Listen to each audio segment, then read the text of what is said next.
Omicron variant जिसकी चर्चा लगातार चल रही थी पूरे देश भर में, दुनिया भर में इसकी चर्चा चल रही है कि ओमिक्रॉन वेरिएंट जो अल्फा डेल्टा के बाद अब तीसरा सबसे खतरनाक वेरिएंट माना जा रहा है कोरोना वायरस का।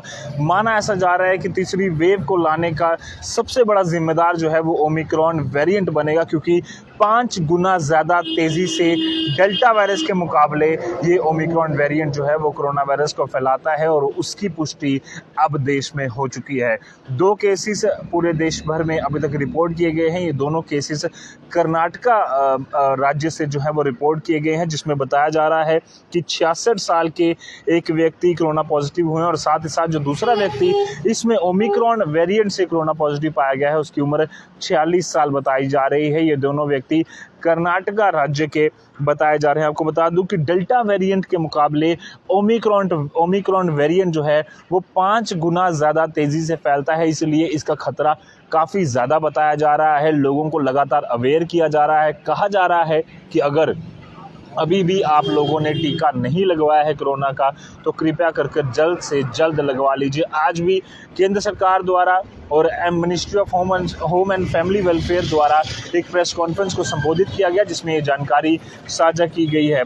बताया ऐसा जा रहा है कि साउथ अफ्रीका के इलाके से निकला ये वेरिएंट बहुत ही खतरनाक है, और अभी तक 29 देशों में इसकी पुष्टि जो है वो हो चुकी है। अगर बात करें सिर्फ पूरे देश में, तो 29 देशों में करीबन 373 ओमिक्रॉन वेरिएंट के जो मामले हैं वो अभी तक पॉजिटिव पाए गए हैं, और WHO ने यानी कि वर्ल्ड हेल्थ ऑर्गेनाइजेशन ने इसे वेरिएंट ऑफ कंसर्न भी घोषित किया था, यानी कि एक ऐसा वेरिएंट जिसके बारे में चिंतन मंथन करना, उसके बारे में तैयारियां करना काफ़ी ज़्यादा ज़रूरी है। और उसी को देखते हुए लगातार तैयारियां राज्य स्तर से लेकर केंद्र स्तर की बात करें, राज्य स्तर की बात करें, ब्लॉक लेवल पर, पंचायत लेवल पर जो इसकी तैयारियां हैं वो चल रही हैं, ताकि इंटरनेशनल आने वाला कोई भी व्यक्ति, फॉरेन ट्रैवलर जो आता है, खासकर वो इंडिया में आना चाहता है या देश के किसी भी कोने में जाना चाहता है, तो उसको सबसे पहले क्वारंटीन किया जाए, उसकी प्रॉपर सैंपलिंग की जाए, और ओमिक्रॉन वेरिएंट को चेक करने के लिए जो अलग अलग लेबॉर्ट्रीज हमारे पूरे देश में हैं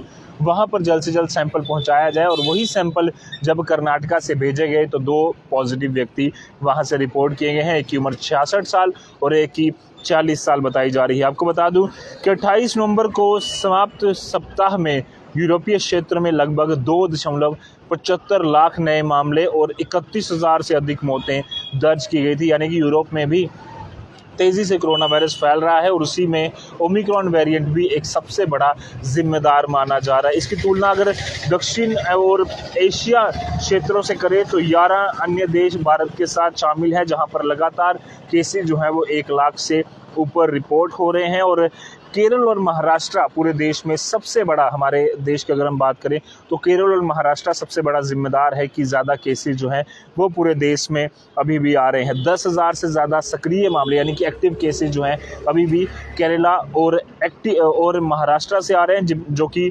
पूरे अगर हम 29 राज्यों की बात करें तो 55% ये आंकड़ा जो है वो बनता है। और लगातार अगर हम बात करें तो कोशिशें यही हैं सरकार की कि ओमिक्रॉन वेरिएंट से बचने के लिए पहले ही तैयारियां कर ली जाएं।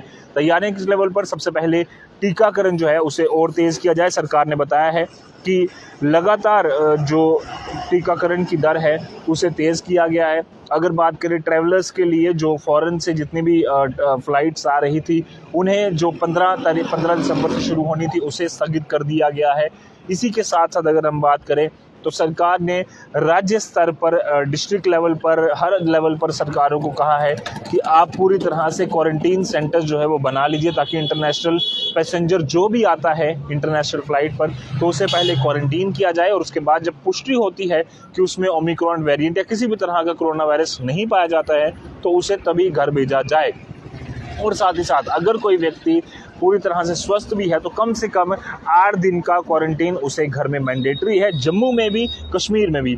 जम्मू में भी अब आज ही अलग अलग जगहों पर जो होटल्स हैं उसे भी चिन्हित किया गया है। श्रीनगर में 3 क्वारंटीन सेंटर बनाए गए हैं। उसी तरह से जम्मू में भी करीबन 7 क्वारंटीन सेंटर्स जम्मू डिवीज़न में बनाए गए हैं, ताकि कोरोना वायरस से लड़ने के लिए तैयारियां पूरी तरह से पहले ही कर ली जाए। ओमिक्रॉन वेरिएंट एक वेरिएंट ऑफ कंसर्न माना जा रहा है, और 2 अगर पॉजिटिव केसेस उसके देश में आए हैं तो हो सकता है कि कुछ और केसेस में आए, तो इसीलिए जो एहतियात हैं वो तेज़ी से बरतना एक बार फिर से शुरू कर लीजिए। अगर हमें आपको सबको इस वेरिएंट से बचना है तो सबसे ज़्यादा ज़रूरी मास्क पहनिए, सैनिटाइज़र का इस्तेमाल कीजिए, बिना वजह बाहर मत जाइए, भीड़ के इलाकों में कोशिश कीजिए कि आप अवॉइड करें जितना भी, और मास्क जो है सबसे ज़्यादा ज़रूरी एक रामबाण इलाज है। अगर वैक्सीन भी नहीं लगाई है तो जल्द से जल्द जाकर वैक्सीन लगवा लीजिए, और कोरोना वायरस से बचने के जितने भी उपाय हैं सब आपको एहतियात करने होंगे। और साथ ही साथ इस वेरिएंट से डरने की ज़रूरत नहीं है, बट इसका कंसर्न ये है कि आपको ज़्यादा से ज़्यादा अवेयरनेस इसके बारे में फैलानी है और लोगों को बताना है कि इससे किस तरह से बचा जा सकता है। और मास्क मैंडेटरी है, सबसे ज़रूरी है, आप भी पहनिए, औरों को भी सलाह दीजिए और लगातार कोशिश कीजिए कि हम और आप इस सफाई के माहौल में पूरी तरह से स्वस्थ रहें। तो 2 ओमिक्रॉन के केसेस, एक बार फिर से मैं आपको बता दूं जाते जाते, 2 ओमिक्रॉन के पॉजिटिव केसेस कर्नाटका से रिपोर्ट किए गए, जिसमें एक व्यक्ति की उम्र 66 साल और दूसरे की 46 साल बताई जा रही है। अभी तक उम्मीद ये है कि दोनों ठीक रहें और आने वाले दिनों में कोई और ओमिक्रॉन का वेरिएंट का केस पूरे देश भर से रिपोर्ट ना हो। कैमरा पर्सन कमल सिंह के साथ Ajit Vora, the news now, Jammu.